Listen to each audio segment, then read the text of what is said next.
Bordeaux, abril de 1862. Bernardin. Sou de há muitos séculos um espírito esquecido.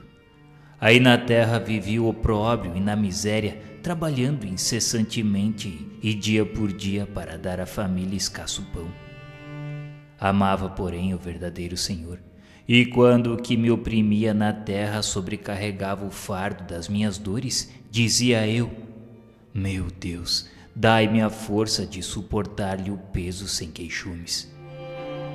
Espiava, meus amigos. No entanto, ao sair da rude provação, o Senhor recebeu-me na sua santa paz, e o meu mais caro voto foi reunir-vos a todos, irmãos e filhos, dizendo-vos: por mais cara que a julgueis, a felicidade que vos espera há de sobrelevar o preço. Filho de numerosa família, jamais tive posição e servia quem melhor podia auxiliar-me a suportar a existência.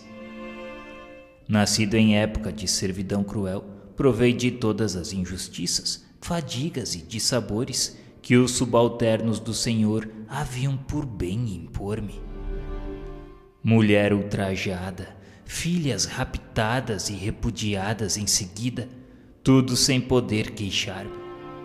Meus filhos, esses levavam-nos às guerras de pilhagens e de crimes para os enforcarem depois por faltas não cometidas. Ah, se o soubesseis, pobres amigos, o que padeci na minha longa existência. Eu esperava, contudo, e o Senhor concedeu-me essa felicidade que não existe na terra. A todos vós, portanto, coragem, paciência e resignação. Tu, meu filho, guarda o que te dei e que é um ensinamento prático. Quem aconselha é sempre mais acatado quando pode dizer: suportei mais que vós e suportei sem me queixar.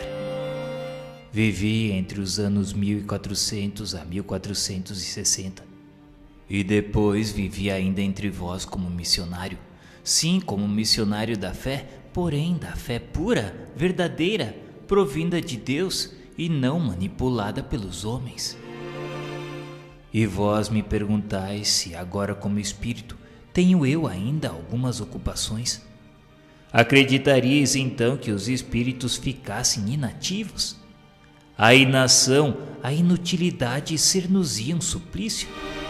A minha missão é guiar centros espíritas aos quais inspiro bons pensamentos, ao mesmo tempo que me esforço por neutralizar os sugeridos por maus espíritos. Meu nome, Bernardin.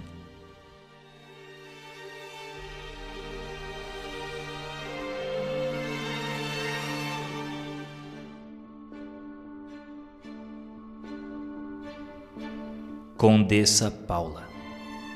Bela jovem, rica e de estirpe ilustre, esta era também perfeito modelo de qualidades intelectuais e morais. Faleceu com 36 anos de idade em 1851. Seu necrológio é daqueles que podem resumir-se nessas palavras por 1000 bocas repetidas: por que tão cedo retira Deus tais pessoas da terra?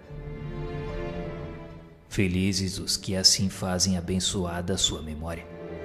Ela era boa, meiga e indulgente, sempre pronta a desculpar ou atenuar o mal em lugar de aumentá-lo. Jamais a maledicência lhe conspurcara os lábios. Sem arrogância nem austeridade, era ao contrário com benevolência e delicada familiaridade que tratava os fâmulos, despercebida, ao demais de quaisquer aparências de superioridade ou de humilhante proteção. Compreendendo que pessoas que vivem no trabalho não são rendeiros e que, conseguintemente, têm precisão do que se lhes deve, já pela sua condição, já para se manterem, jamais reteve o pagamento de um salário. A simples ideia de que alguém pudesse experimentar uma privação por sua causa ser-lhe-ia um remorso de consciência. Ela não pertencia ao número dos que sempre encontram dinheiro para satisfazer os seus caprichos sem pagarem as próprias dívidas. Não podia compreender que houvesse prazer para o rico em ter dívidas, e humilhada se julgaria se lhe dissessem que os seus fornecedores eram constrangidos a fazer-lhe adiantamentos. Também por ocasião da sua morte só houve pesares, nenhuma reclamação. A sua beneficência era inesgotável, mas não essa beneficência ostentosa à luz meridiana. E assim exercia a caridade de coração, que não por amor de vanglórias. Só Deus sabe as lágrimas que ela enxugou, os desesperos que acalmou, pois tais virtudes só tinham por testemunhas os infelizes que assistia. Ela timbrava, além disso, em descobrir os mais pungentes infortúnios, os secretos, socorrendo-os com aquela delicadeza que eleva o moral em vez de o rebaixar. Da sua estirpe e das altas funções do marido, decorriam-lhe onerosos encargos domésticos, aos quais não podia eximir-se, satisfazendo plenamente as exigências de sua posição sem avareza. Ela o fazia, contudo, com tal método, evitando desperdícios e superfluidades, que metade lhe bastava do que a outrem fora preciso para tanto. E desse modo se permitia facultar da sua fortuna maior quinhão aos necessitados, destinando a renda de uma parte dessa fortuna exclusivamente a tal fim, considerava-a sagrada, e como de menos a despender no serviço da sua casa. E assim encontrara meios de conciliar os seus deveres para com a sociedade e para com os infortúnios. Nota: pode-se dizer que essa senhora era a encarnação viva da mulher caridosa, ideada no Evangelho segundo o Espiritismo, no capítulo 13. Um dos seus parentes, iniciado no Espiritismo, evocou-a 12 anos depois de falecida e obteve em resposta a diversas perguntas a seguinte comunicação. Nota: desta comunicação, cujo original é em alemão, extraímos os tópicos que interessam ao assunto de que nos ocupamos, suprimindo-os de natureza exclusivamente familiar. Ela responde: tendes razão, amigo, em pensar que sou feliz. Assim é efetivamente, e mais ainda do que a linguagem pode exprimir, conquanto longe do seu último grau. Mas eu estive na terra entre os felizes, pois não me lembro de haver aí experimentado um só desgosto real. Juventude, homenagens, saúde, fortuna, tudo que entre vós outros constitui felicidade eu possuía. O que é, no entanto, essa felicidade comparada que desfruto aqui? Esplêndidas festas terrenas em que se ostentam os mais ricos paramentos, o que são elas comparadas a estas assembleias de espíritos resplendentes de brilho que as vossas vistas não suportariam, brilho que é o apanágio da sua pureza? Os vossos palácios de dourados salões, que são eles comparados a estas moradas aéreas, vastas regiões do espaço, matizadas de cores que obumbrariam o arco-íris? Os vossos passeios a contados passos nos parques, a que se reduzem comparados aos percursos da imensidade mais céleres que o raio? Horizontes nebulosos e limitados que são, comparados ao espetáculo de mundos a moverem-se no universo infinito ao influxo do Altíssimo. E como são monótonos os vossos concertos mais harmoniosos em relação à suave melodia que faz vibrar os fluidos do éter e todas as fibras d'alma. E como são tristes e insípidas as vossas maiores alegrias, comparadas à sensação inefável de felicidade que nos satura todo o ser, como um eflúvio benéfico, sem mescla de inquietação, de apreensão e de sofrimento. Aqui tudo ressumbra amor, confiança, sinceridade. Por toda parte, corações amantes, amigos por toda parte. Nem invejosos, nem ciumentos. É este o mundo em que me encontro, meu amigo, ao qual chegareis infalivelmente se seguirdes o reto caminho da vida. A felicidade uniforme fatigaria, no entanto, e assim não acrediteis que a nossa seja extreme de peripécias, nem concerto perene, nem festa interminável, nem beatífica contemplação por toda a eternidade, porém um movimento, a atividade, a vida. As ocupações, posto que isentas de fadiga, revestem-se de perspectivas e emoções variáveis e incessantes pelos mil incidentes que se lhes filiam. Tem cada qual sua missão a cumprir, seus protegidos a velar, amigos terrenos a visitar, mecanismos na natureza a dirigir, almas sofredoras a consolar. E é o vai e vem, não de uma rua a outra, porém de um a outro mundo, reunindo-nos, separando-nos para novamente nos juntarmos. E reunidos em certo ponto, comunicamo-nos o trabalho realizado, felicitando-nos pelos êxitos obtidos. Ajustamo-nos mutuamente, nos assistimos nos casos difíceis. Finalmente asseguro-vos que ninguém tem tempo para enfadar-se, por um segundo que seja. Presentemente a terra é o magno assunto das nossas cogitações. Que movimento entre os espíritos! Que numerosas falanges ali afluem a fim de lhe auxiliarem o progresso e a evolução. Dir-se-ia uma nuvem de trabalhadores a destrinçarem uma floresta sob as ordens de chefes experimentados. Abatem uns os troncos seculares, arrancam-lhes as raízes profundas, desbastam outros o terreno. Amanham estes a terra, semeando, edificam aqueles a nova cidade sobre as ruínas carunchosas de um velho mundo. Neste comenos reúnem-se os chefes em conferência e transmitem suas ordens por mensageiros em todas as direções. A terra deve regenerar-se em dado tempo, pois importa que os desígnios da providência se realizem, e assim tem cada qual o seu papel. Não me julguei simples espectadora desta grande empresa, o que me envergonharia, uma vez que todos nela trabalham. Importante missão me é afeta, e grandemente me esforço por cumpri-la o melhor possível. Não foi sem luta que alcancei a posição que ora ocupo na vida espiritual. E ficai certo de que minha última existência, por mais meritória que porventura vos pareça, não era por si só e há tanto suficiente. Em várias existências passei por provas de trabalho e miséria que voluntariamente havia escolhido para fortalecer e depurar o meu espírito. Dessas provas tive a dita de triunfar, vindo a faltar, no entanto, uma, porventura de todas a mais perigosa, a da fortuna e bem-estar materiais, um bem-estar sem sombras de desgosto.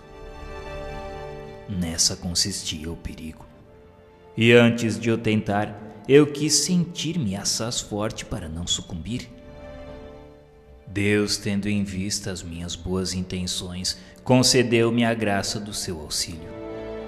Muitos espíritos aqui seduzidos por aparências, pressurosos, escolhem essa prova, mas fracos para afrontar-lhes os perigos, deixam que as seduções do mundo triunfem da sua inexperiência. Trabalhadores, estou nas vossas fileiras. Eu, a dama nobre, ganhei como vós o pão com o suor do meu rosto. Saturei-me de privações, sofri reveses, e foi isso que me retemperou as forças da alma. Do contrário, eu teria falido na última prova, o que me teria deixado para trás na minha carreira. E como eu, também vós tereis a vossa prova da riqueza, mas não vos apresseis em pedi-la muito cedo. E vós outros, ricos, tendes sempre em mente que a verdadeira fortuna, a fortuna imorredora, não existe na terra. Procurai antes saber o preço pelo qual podeis alcançar os benefícios do Todo-Poderoso. Meu nome na terra foi Condessa de Paula.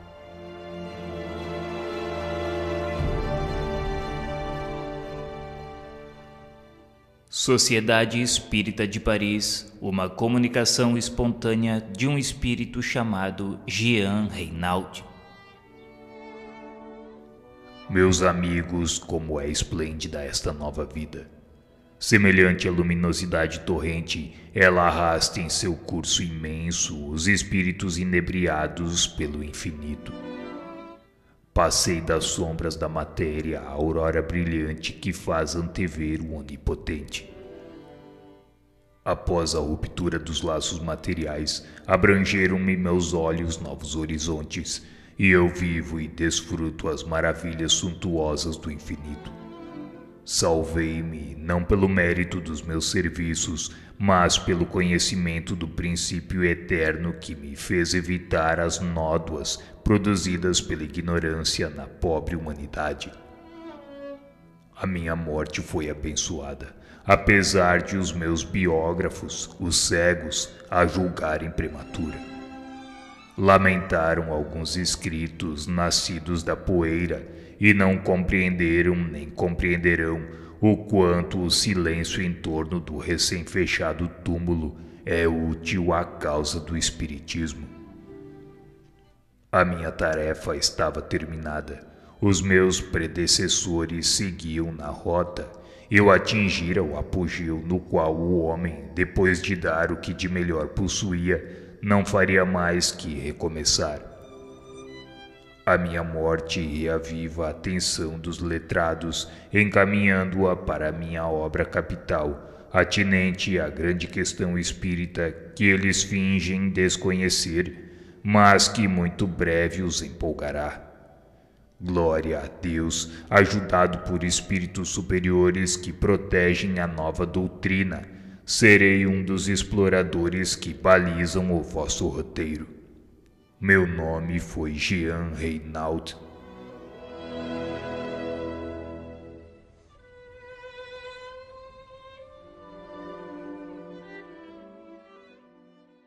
Paris, reunião familiar, outra comunicação espontânea de Jean Reynaud. O espírito responde a uma reflexão sobre sua morte inesperada em idade pouco avançada, o que a muita gente surpreendeu. Quem vos disse que a minha morte não seja de futuro e, por suas consequências, um benefício para o espiritismo? Notastes, meu amigo, a marcha que segue o progresso, a direção que toma a crença espírita? Primeiro que tudo, deu-lhe Deus as provas materiais, movimento de mesas, pancadas e toda sorte de fenômenos para despertar a atenção. Eram como prefácio divertido. Os homens precisam de provas tangíveis para crer. Agora é muito diferente o caso. Depois dos fatos materiais, Deus fala à inteligência, ao bom senso, à razão fria. Não são mais efeitos físicos, porém coisas racionais que devem convencer e congregar todos os incrédulos, mesmo os mais teimosos. E isto é apenas o começo. Tomai bem nota do que vos digo. Toda uma série de fenômenos inteligentes e irrefutáveis vão seguir-se, e o número já tão grande dos adeptos da crença espírita vai aumentar ainda mais. Deus vai insinuar-se às inteligências de Escol, às sumidades do espírito, do talento e do saber. Será como um raio de luz a expandir-se, a derramar-se por sobre a terra inteira, qual fluido magnético irresistível, arrastando os mais recalcitrantes à investigação do infinito, ao estudo dessa admirável ciência que tão sublimes máximas nos ensina. Vão todos grupar-se em torno de vós, e fazendo abstração do diploma do gênio, tornarem-se humildes e pequenos para aprender e para crer.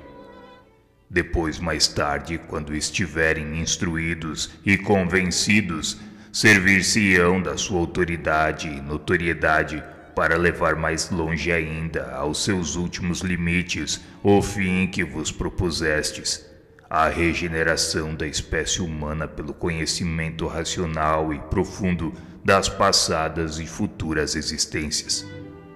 Eis aí a minha opinião sincera sobre o estado atual do espiritismo.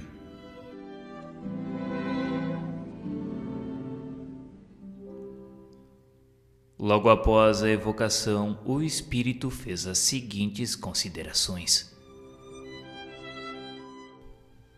Acudo com prazer ao vosso chamado. Tendes razão, a perturbação espiritual não existe para mim. Isso corresponde somente ao seu pensamento. Exilado voluntário na terra, onde devia lançar a primeira semente sólida das grandes verdades que neste momento envolvem o mundo, eu tive sempre a consciência da pátria espiritual e depressa me reconheci entre irmãos. Agradeço a vossa presença, embora não creia que o simples desejo de conversar convosco determinasse a vossa vinda. Deve haver necessariamente uma tão grande diferença entre nós que só em considerá-la sinto-me possuído de respeito. Obrigado por essa boa ideia. Entretanto, deveis saber também que, por maior que seja a distância, em virtude da conclusão das provas mais ou menos felizes e prontamente terminadas, existe sempre um elo poderoso que nos liga, que é a simpatia. E esse elo vindes de o estreitar pelo vosso constante pensamento. Fico muito feliz com isso. E te pergunto, posto que muitos espíritos tenham explicado as suas primeiras sensações ao despertar, poderias dizer-me o que experimentastes em tal conjuntura e como se operou a separação do vosso espírito?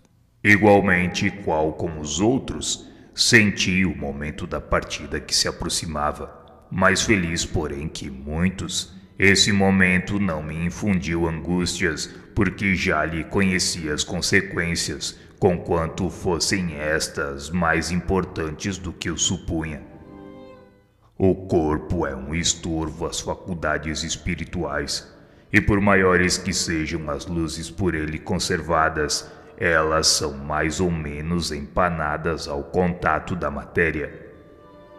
Fechei os olhos na esperança de um despertar feliz. E se o sono foi breve, a admiração foi imensa. Os esplendores celestes, desenvolvidos aos meus olhos, pompeavam em toda a sua magnificência. A minha vista deslumbrada imergia na imensidão dos mundos cuja existência afirmara bem como a sua habitabilidade. Era uma miragem a revelar e confirmar concomitantemente a justeza dos meus pensamentos.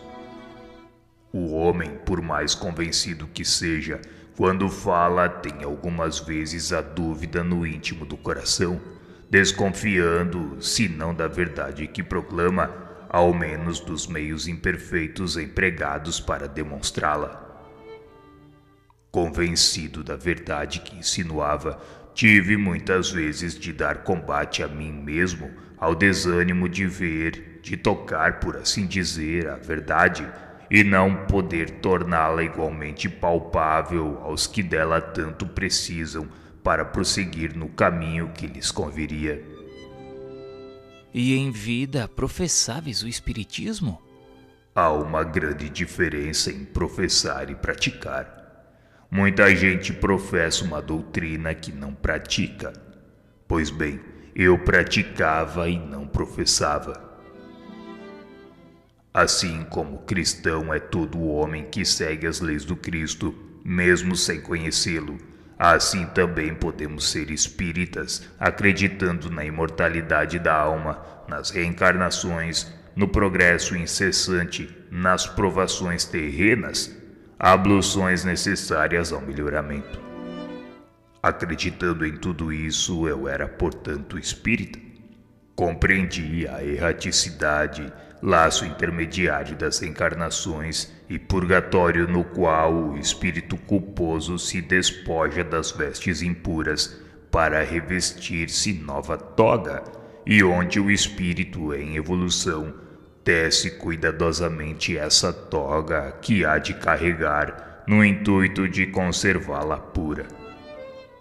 Compreendi tudo isso e, sem professar, continuei a praticar.